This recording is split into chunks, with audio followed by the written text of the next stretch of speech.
Welcome back, guys. Thanks for tuning in. Thanks for taking the time to spend a little time with me. I always appreciate that. And don't forget, guys, make sure you subscribe to the channel, cut on your notifications, and hit that like button. And now, hold tight for your featured presentation.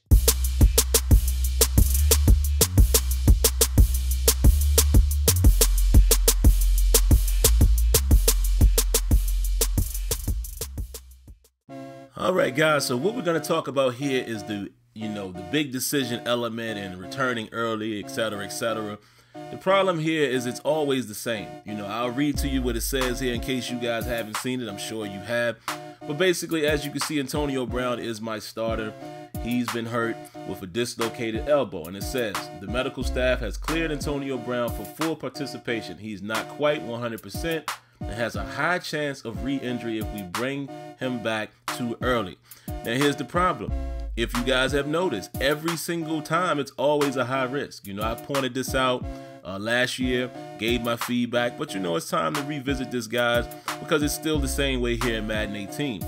Now, I think going forward in Madden 19, you've heard me quite often.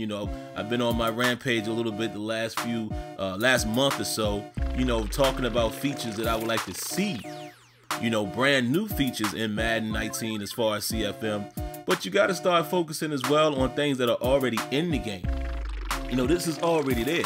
So not only do, we look forward to, or we hope that there are new features that will show up and connect the franchise, what about the things that are already there that you can build on to make it a little more immersive? Even like right here, it needs to be an ability where there's a slight chance, or, is a low risk, or, a middle risk, or whatever you want to call it.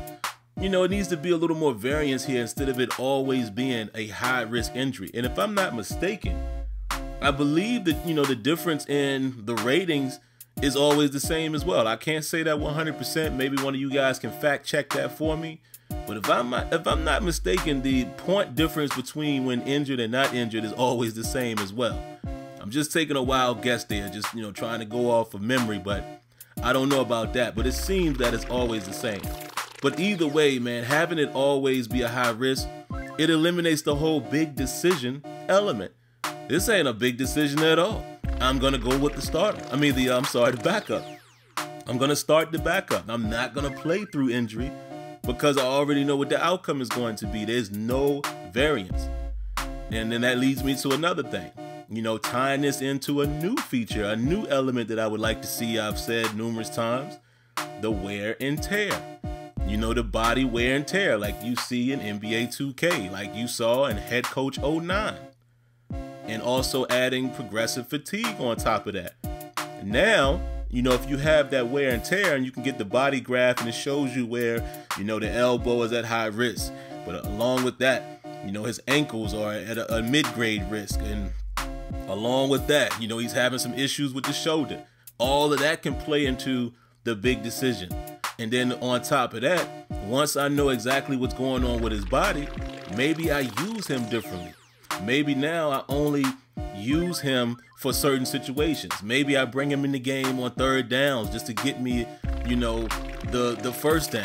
Maybe, I start using him more as a possession guy instead of having him play out there, the whole time or throughout the duration of the game.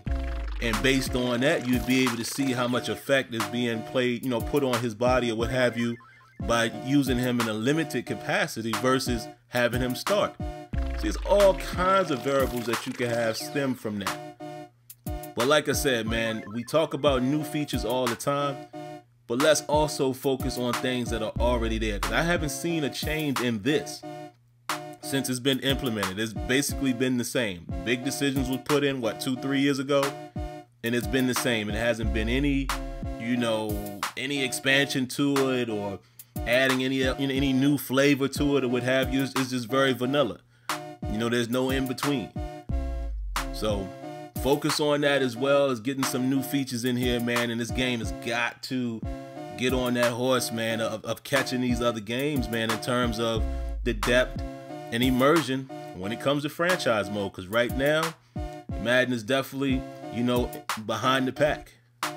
They're behind the pack. So there you have it, guys.